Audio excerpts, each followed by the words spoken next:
technical difficulties, but thank you. My name is Dora Chi.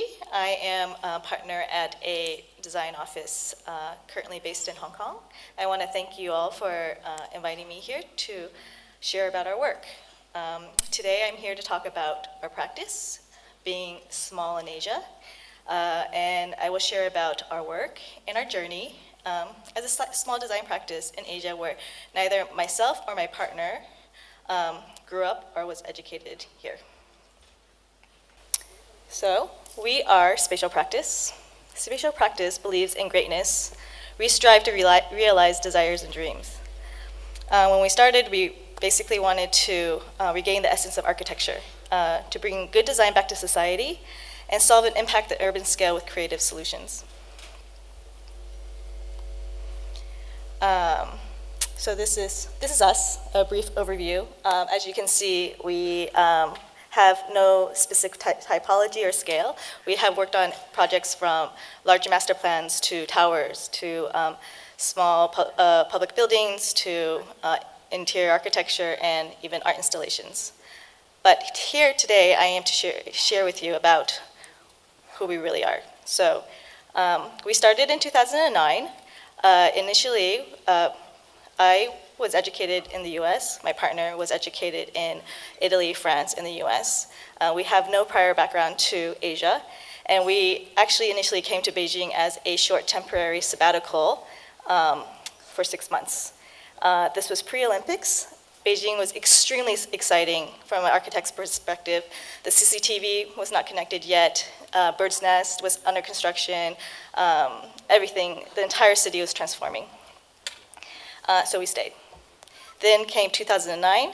I had just finished my time at Foster, my partner at OMA, and we wanted to go back to the United States. But what happened in 2009? The financial crisis.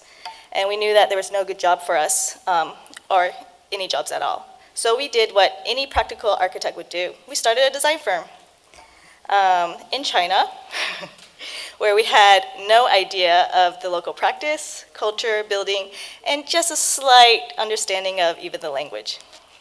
Very clever. So, how did we make it work? First of all, we realized very quickly that the most important step is to our collaborators. That we have to have a very strong local team of local architects, local design institutes, wherever we are. This allows us to operate in different countries and finding a team with like-minded goals. This allows us to quickly adhere to local practice of coordination, construction, and most importantly, allows us to get our designs built. Then we are left to do what we are good at, and they are left to do to supplement to get our designs. Now, we keep our practice purposely small. This allows us to be flexible and adaptable, and also to focus on our clients and our projects. How we work, as you can see, we're very process-oriented, experimenting through different techniques, whether it's models, digital collages, 3D models, whatnot. We like to say that we are an international office. We're neither East or West. Rather, we collectively use our experiences to bring better design. Now I'm going to start with our beginning and with our Beijing CBD project. Now, let's go back to 2009. Imagine us as younger architects where we had just left our jobs, decided to start a design firm, and then we get invited to participate in the largest land tender on the last remaining plot in the heart of Beijing CBD. It was remarkable as one of our first paid competitions, especially after we just started for a few months. And I think this is something that can probably only happen in Asia. So this is the Beijing project. It was, the initial land bid was for 14 plots of land. Our plot was here on the corner. A corner lot called Z14. CCTV was just across from us. The competition and tender was a land bid with a combination of developer profile and designer. So we were tendering against all the major design corporations, whether it's a design office or corporate office. in our proposal. Now let's remember, this is before the age of rework and co-working spaces. And we went back and started thinking, how can we add a plus to the working environment? The office environment already is quite saturated, but there's no innovative spaces. So we strategically looked on how we can inject elements that stimulate the environment. Oops. And we call this the eco-spine. We had 2 regular grade A towers, and then we added our plus of the eco-spine. And this spine is where we would imagine that workers can casually engage with each other. And maybe even do some vertical tai chi, and it's just a public space where casual human interaction can exist. The main program of this was office space on the bottom, and then service apartment on the top.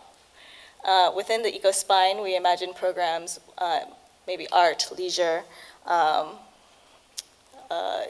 for the 2 towers to engage with each other.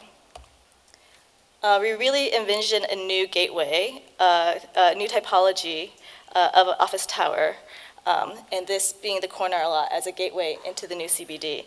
As you know, most CBDs now exist from 9 to 5, and then there's just kind of a stark deadness when the offices are closed. Now, this is extremely inefficient in terms of the urban environment, and also greatly impacts our experience as users. So we wanted to propose something that would generate 24 hours activity and kind of revitalize what is the financial hub. Now, I'm going to share with you a little bit going back about us being small in Asia. And this project will reflect kind of our stubbornness that we all kind of have innately as architects. This project and this site right here is very close to us because it more or less has evolved in parallel with us as we grew to, as a practice, to understand how to practice better as an architect, how to practice in Asia, and it's been a journey. This site itself is quite narrow, you can see. It's situated between 2 office towers, and that is quite challenging in Taiwan, as the typical column size is 1.2 meters, and that greatly impacts the floor plan. So initially, we were commissioned for this project by a new lighting company. It was extremely exciting. They wanted to create their architecture, or they wanted to create an image of their company through their architecture. They had visions of bringing international designers to Asia to create a new design platform. As one who just started our practice, this was the ideal client. It was perfect. They wanted us to do whatever we wanted to do, as long as we stayed within the budget, and we can build an iconic building. The bottom floors was to hold their showroom, while the top was a hotel. So then we questioned, how do you create a building that represents a lighting company? So we decided to actually sculpt with shadows. This was our concept image. And basically, through the use of shadows, we created an image for this company, where at night, through the core and the crevice, the light illuminated. And during the day, we were playing with shadows with the building.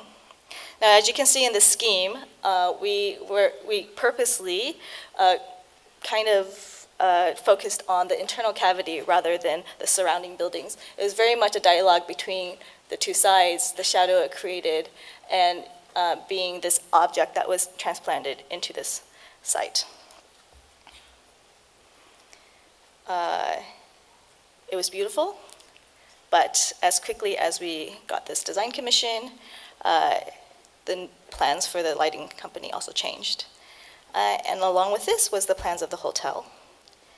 So we were asked to stop work And then we were recommissioned to design a residential tower on the same lot.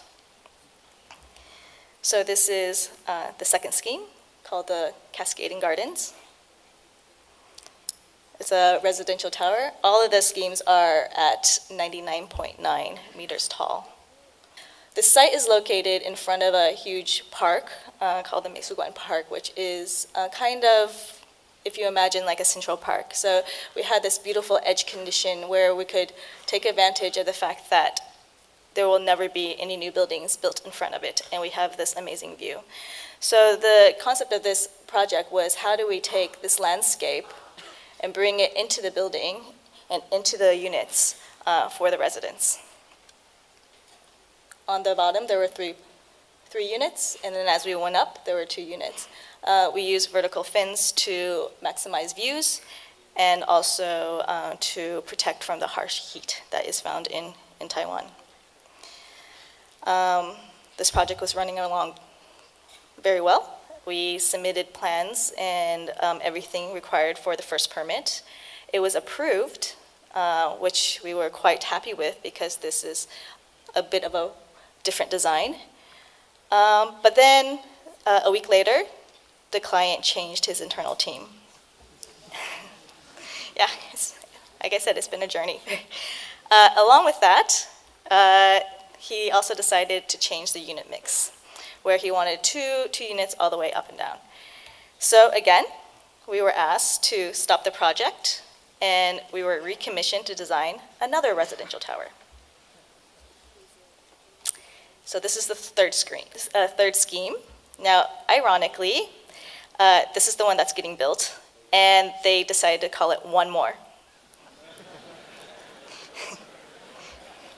I don't think it's because of the history of the project, but we like to laugh in the office and say it is. But like they say, the third time is the charm.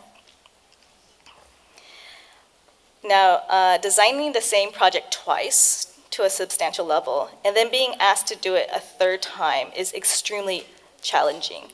And we were left to question, how do we maintain our creativity and also achieve the client's desires after we have exhaustively explored studies for already 2 years? We were out of ideas. So the answer was actually quite simple. We needed to go back to the essence of design in space. So we created these horizontal bands to maximize just the relationship of the user back to the park.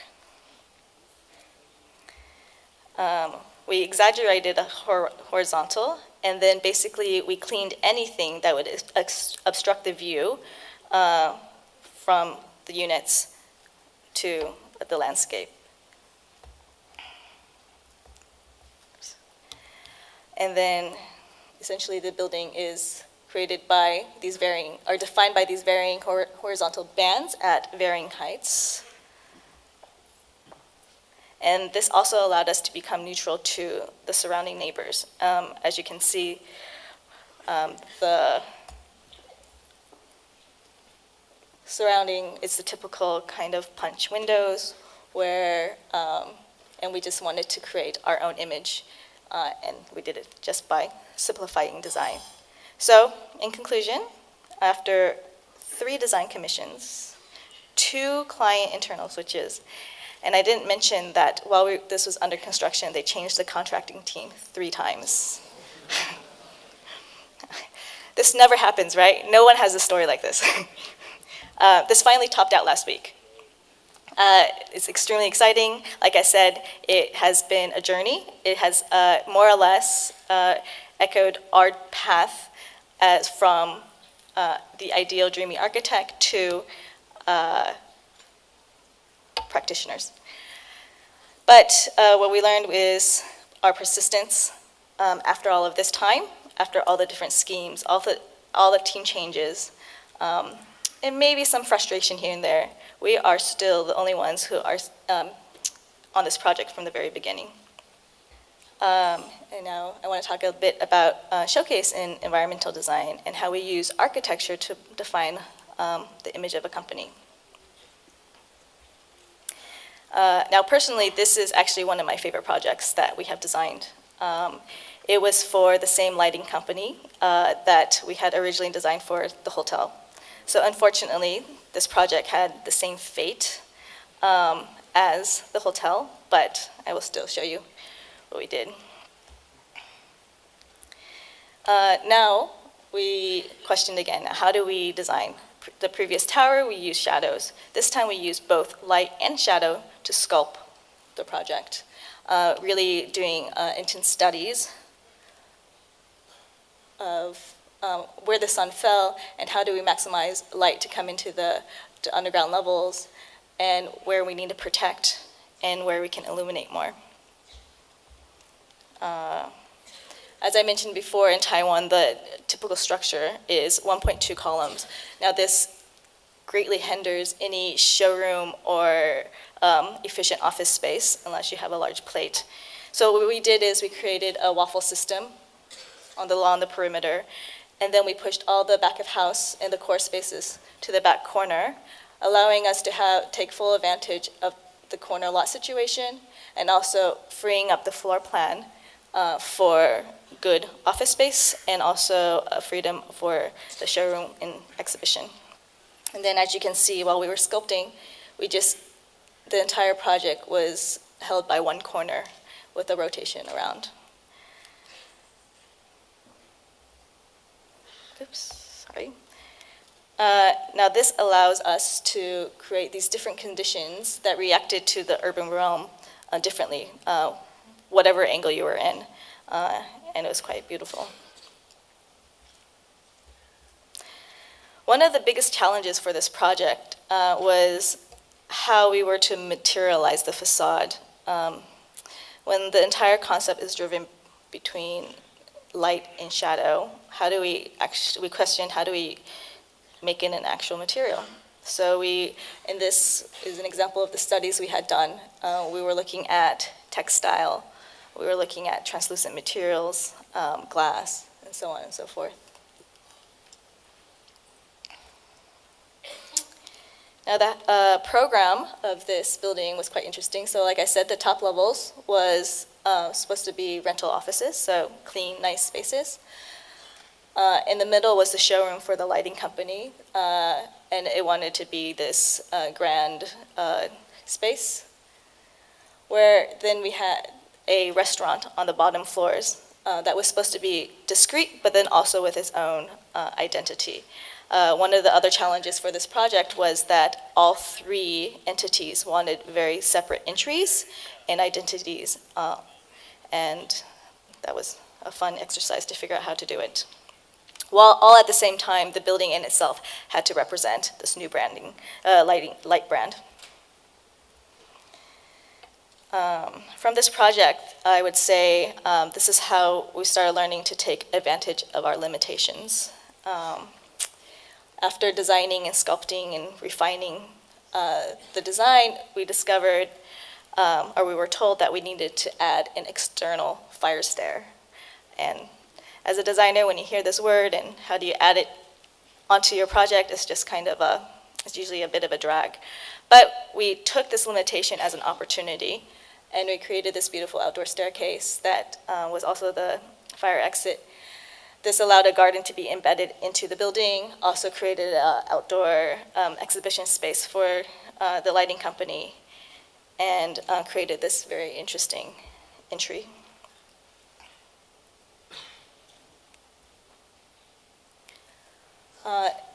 Now I'm going to go back about some of these very large opportunities that we had as a small office. This project is located in Harbin, China. Harbin is in the northeast region of China. And at the time, it was when the rail station was about to open, connecting Harbin to China and then eventually all the way down to Hong Kong. And then we were asked simply to create two iconic towers that served as a gate to the city. However, due to the richness of the site, we saw that it was not just a gate to the city, but it was also a gate toward the city. Now, Harbin is extremely cold. I'm not sure if any of you have visited, But an example is their most popular tourist attraction is a winter ice festival, where you just see a lot of structures built by ice. So being in this extremely harsh, cold environment for most of the year, we focused on how do we create a good environment, natural environment, indoors or anywhere, while the rest of the city was enduring a very cold, harsh winter. And so we created these vertical atriums, where again, this allowed for human interaction to exist, and a place for the office workers on this side, and also on the other tower was service apartment, kind of a communal vertical space. Now what we learned in this project was, this is in our early days, we were very, very ambitious, and these were the schemes we had created and gone through. And as you can see, there's a lot of schemes, and probably if we were to combine all these towers, we can create a new city by itself. No one's done this, right? So in retrospect, we realized that we were just too eager. But this was part of our journey as a small office. We had to learn how to be more efficient as an architect, but also how to balance that by fully exploring our design intentions.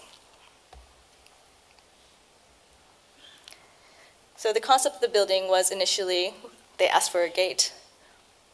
We took the gate apart, we rotated it, creating with two inverted L-shaped towers. This allowed a gate entering the city and exiting the city. The site was quite dynamic. Aside from the two towers, it was actually situated on top of a major transportation hub. So we really wanted to maximize this open plaza area, which was really not part of the brief actually, but we felt it was important to inject and revitalize public space through at the time, they wanted LED display walls. So this is, from this section, you can see the intricacies existing beneath the two towers. It was a hub for not just the fast-speed rail train, but also the city subway line, also for the city bus system, and also the intercountry bus system. So this was kind of a collection of everyone coming in and out, also those who resided in Harbin, all happening. And we really wanted to engage the users and maximize this space, and becoming a space and a gate, not just for one entering Harbin for the first time, but also for the residents who lived in Harbin. And then this was the result. And I'll share with you again on the level of what happened. So we presented this project to the government and with our local design institute. It was fantastic. Everyone loved it. But while we were presenting this project, a bridge fell in Harbin. And along with that bridge went all structures at the time that had any crazy structures. So that was the history of this project, unfortunately. But we had worked with Borough Helpel actually quite intensely on the structure, and they created this quite amazing a structure system. And now I would like to talk a bit about our public buildings and how we want to create better urban environments. And we really believe that this can only be achieved by promoting more human interaction, and that this is the true essence of a city, and how do we kind of generate this energy. This is our submission for the Varna Public Library. It was an international competition. We were awarded 3rd place for it. As we approached this project, like all our public projects, we were questioned, what is the role of a library or institution today, in today's city? Today, we are very much dictated by social media, digital influences, and life is much more temporal. And how does a library exist in this kind of space? And it's actually, we believe that it's actually a public space that needs to be redefined. Whereas previously, all of these public buildings were monolithic buildings that existed from the hours it opened to hours it closed, and then it shut down and it became this kind of icon as a backdrop of the city, but no one could actually go in, and it was very institutional. So we coined a term called the urban living room, which we add into any project we can, and then especially public projects. We believe that public space is no longer a traditional monofunctional space that allows just one program to manifest. Rather, it's a platform that anything can happen, and it also allows different sections of society to meet. It's not just for people who want to come use the library, it's for everyone in the city. It's a true public space. So in our scheme, we floated the library on top. The urban living room came into the project with the existing archives. And it became a place where visitors and library goers can come and meet and exchange ideas, promote knowledge, while at the same time allowing citizens to have an extension of their own living room. So we carved out these pockets where it's a nice place to go.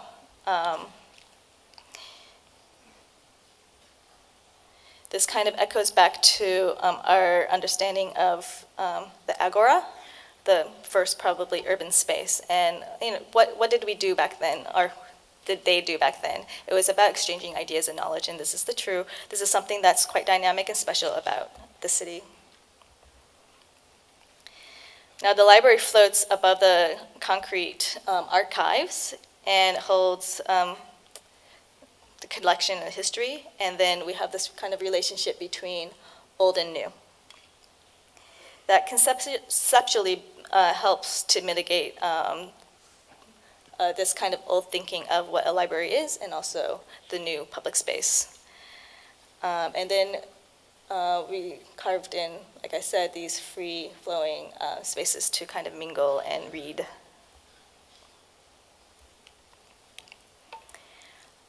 This is another project that we did, a public project. It's in Bao'an, China, which is in Shenzhen, and it's the Bao'an Art Museum.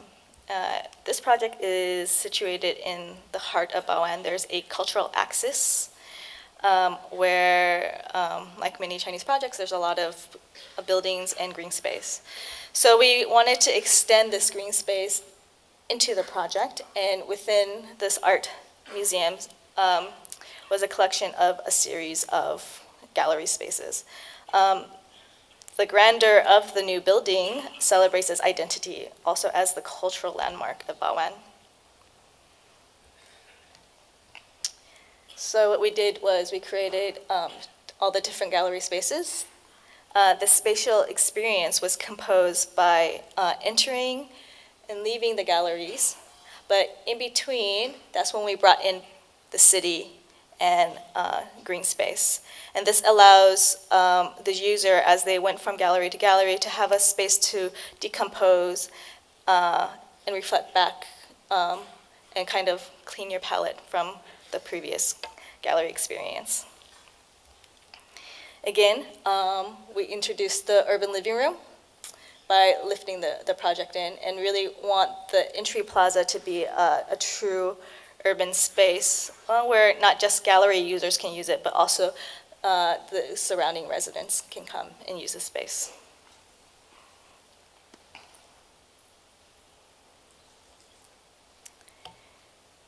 And now we're going to speak a bit about the atmospheres we create through architecture and interior architecture.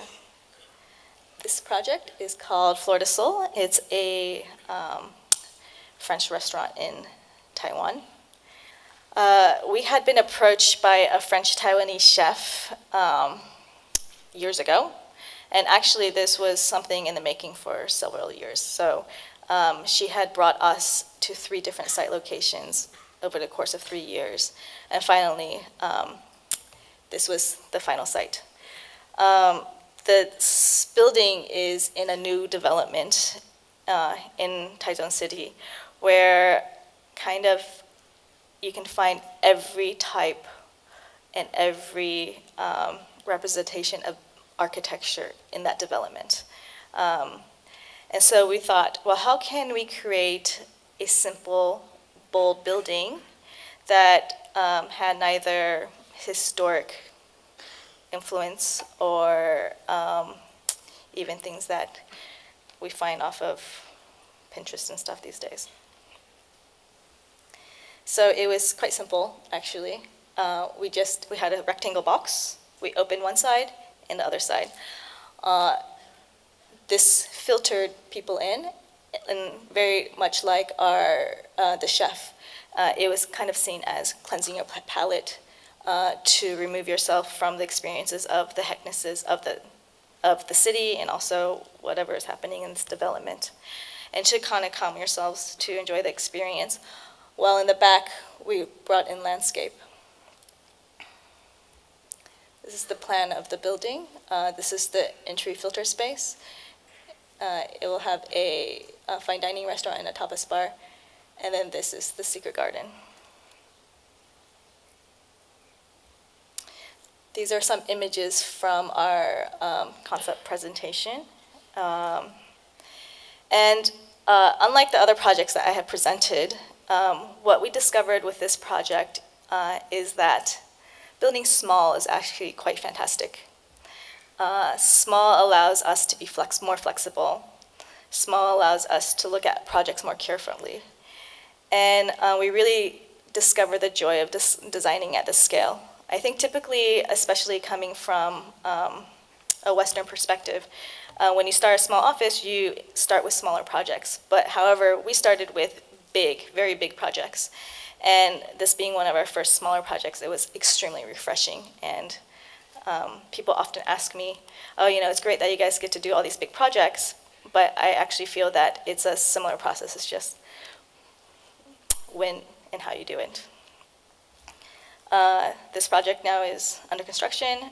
This is actually kind of old construction photos, but it should be completed in September, October. We're putting on cladding this week, and the materials have already started going in. So if you're in Taichung, come visit our new project. And now we're going to go to the smallest scale. It's about how we engage and experiment with art installations. And really discuss about the temporal effect of architecture and design.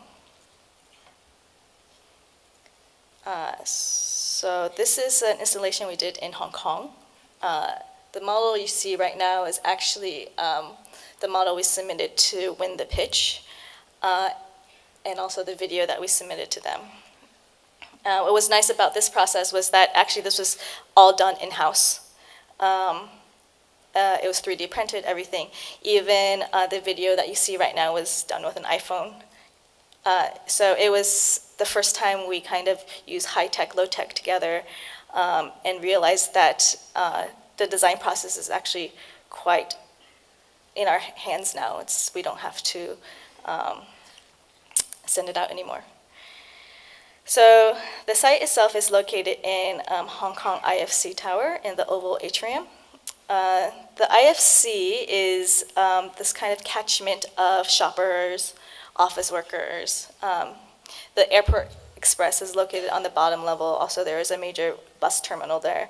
So it's just this kind of hub with a lot of energy.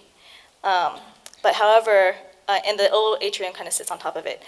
However, being in a city, people are constantly moving. They're busy. They're not stopping. And so we wanted to create an installation where it allows people to have these, again, informal moments of human interaction, and whether it's just for a few seconds or for a few minutes.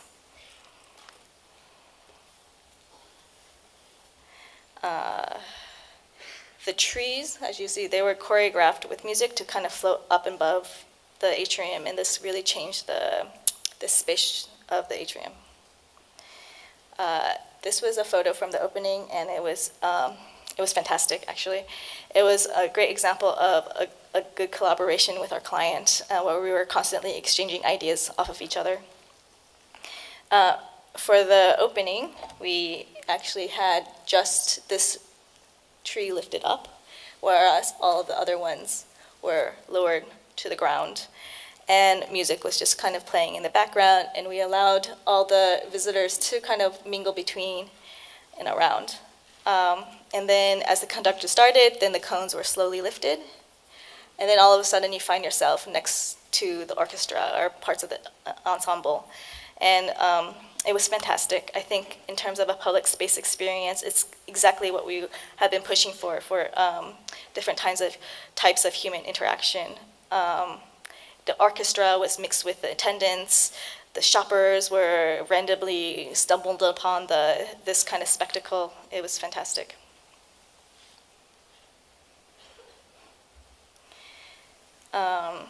Now, this project was designed to be extremely selfie-friendly. And this is the way our society works today. That's okay. So underneath each cone or each tree, we composed all these different atmospheres where you arrange the balls and also the color. And then this is basically, one was supposed to kind of go between the trees and go underneath and pause and look and see how your reflection was altered underneath each tree. And actually, I think some of these photos are actually taken from Instagram of other people taking of selfies and Instagram posts. This was part of, I wanted to show you a little bit of our background in our design process. Like I said, since it was very selfie-centric and Instagram designed, so we even chose the balls based on its reflectivity and the impact it had. So the project was composed of 7 giant trees that moved up and down. They were between 8 to 13 meters tall. And basically, it took advantage of the space of the oval atrium that was uniquely structure-free and also an indoor public space. Each tree was composed of collectively, the trees were composed of 2,174 strips of fabric, which were actually all hand sewn together and then draped onto.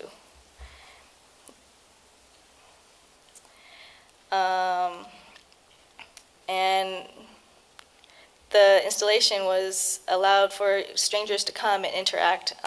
We actually really, as kind of a social experiment, we like to come by and look at what was happening and how people were engaging with the installation.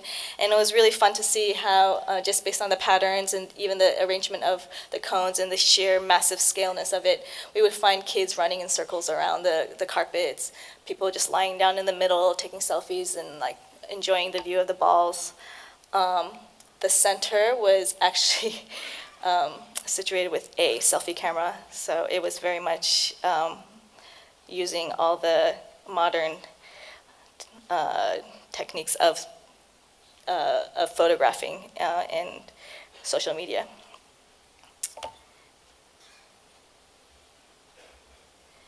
This is another installation we had done. It is in Tokushima, Japan, which is a island in the southeast region.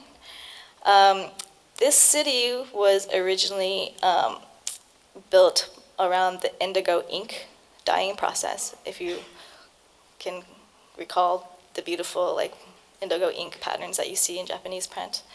But today, the main industry in this town is LED lighting. So we wanted to create an installation that reflected neither past or future, but both, and celebrated both industries.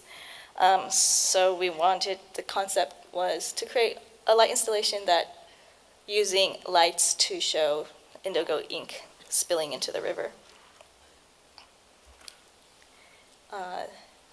This is a shot taken from the opening event. The city wanted to maximize its choices of all the spectrums of light, but you can still see the effect of the beautiful ink falling onto the river.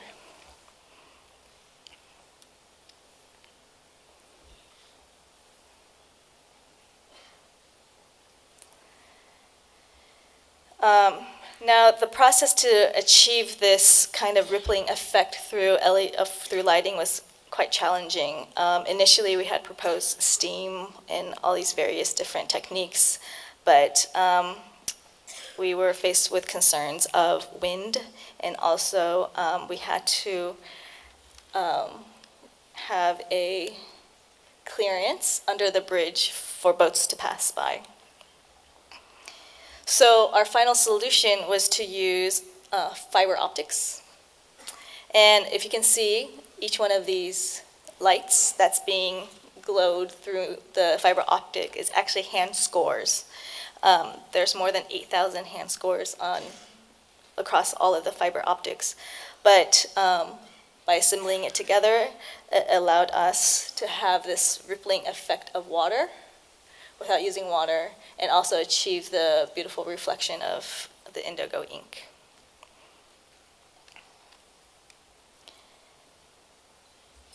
Okay, so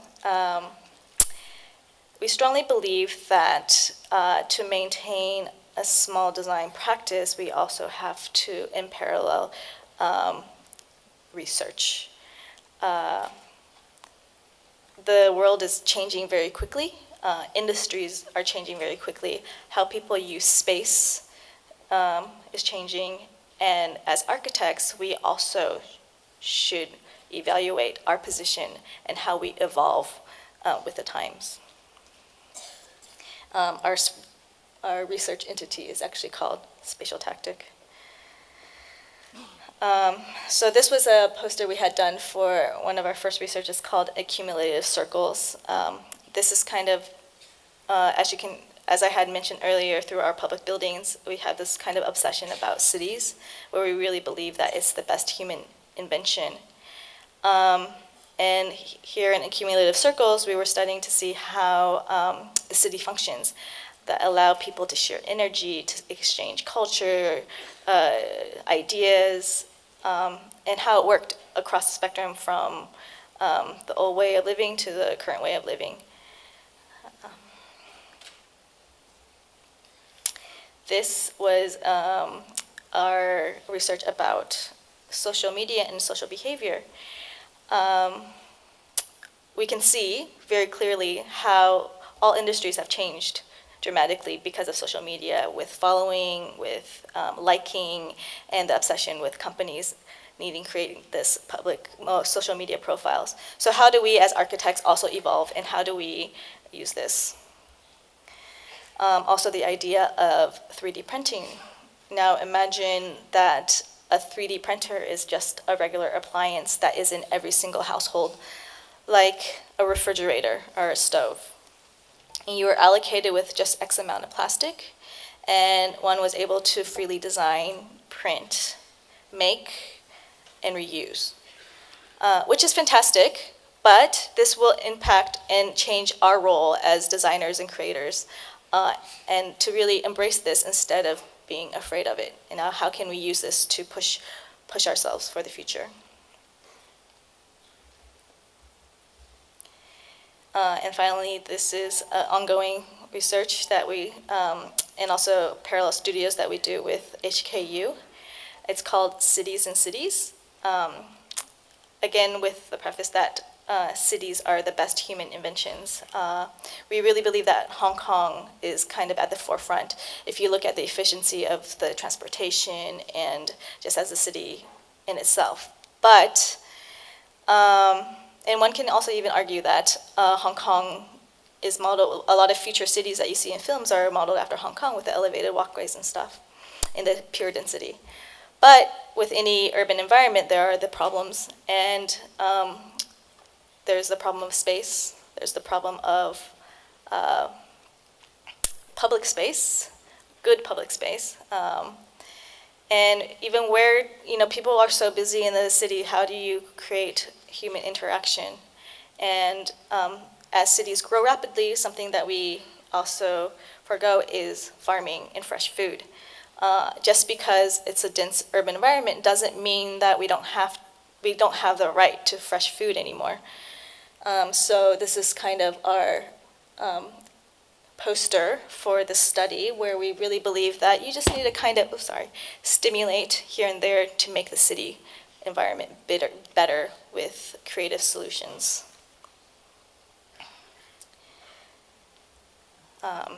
Now I'm going to share with you just some of our current projects. This is another residential tower in Taiwan.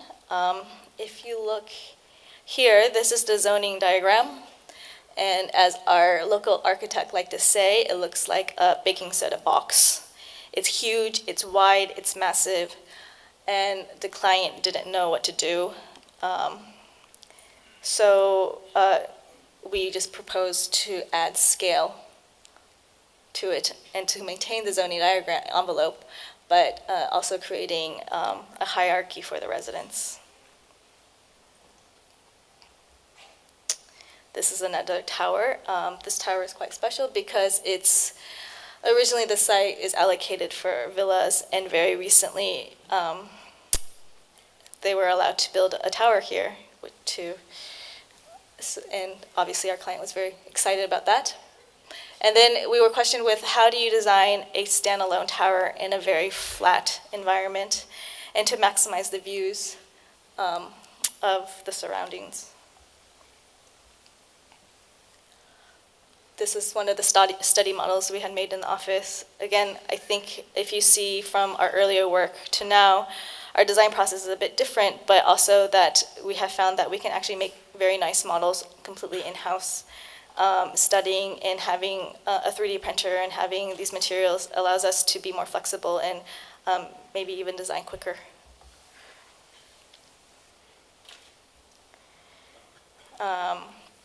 This is a tower in Shenyang, China. It is an aquatic tower with a gymnasium on the bottom. And the design of this was quite simple, kind of in the same way you would cut a mango and then kind of peel it open. This is the same, but we wanted to, because Shenyang is also extremely cold, we wanted to maximize and bring in all the winter sun, but then shield the building from the winter winds. And I would like to end with a fun little proposal we had to do. We were asked by the South China Morning Post to propose a fictional space where people can gather with a unlimited budget. I think they were kind of hoping for us to propose a project with a lot of nice materials and expensive furniture and lighting, but this is what we gave them. So along with our talks about city and cities, and then there is a space problem in Hong Kong, if anybody's reading. But to be honest, we don't need the space all the time, so we just proposed a simple retractable balcony that comes out when you need it and can go back in when you don't need it. It maintains the building envelope and goes back to the efficiency of the city. And just imagine in the future where towers kind of expand and according to their own usage and retract according to their own usage, and yeah, I think it would be quite amazing, actually.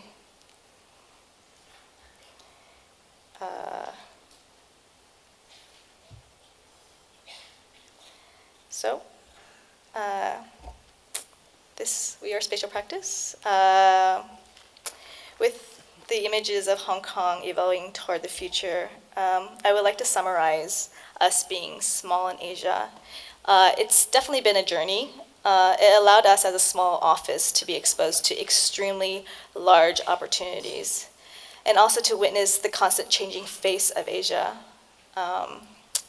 And we're excited for the future, and we've learned that we just have to be flexible. Thank you for your time, and it was great to be here with you today.